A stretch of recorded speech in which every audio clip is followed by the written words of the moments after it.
विरारमध्ये कोकणची चव आणि ग्रामीण कलेचा संगम अनुभवायला मिळणार आहे।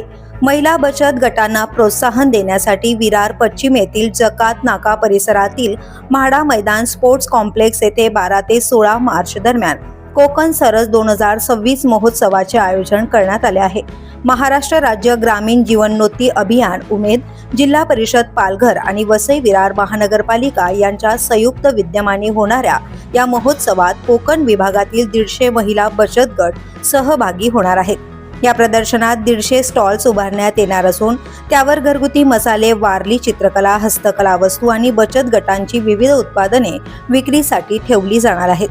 तसेच प्रदर्शनाचे खास आकर्षण म्हणजे कोकणातील पारंपरिक खाद्यपदार्थ, उकडीचे मोदक, घावणे, रस शिरवाळे, कोंबडी वडे, नाचणीची भाकरी आणि पुरणपोळी यांचा आस्वादही नागरिकांना घेता येणार आहे।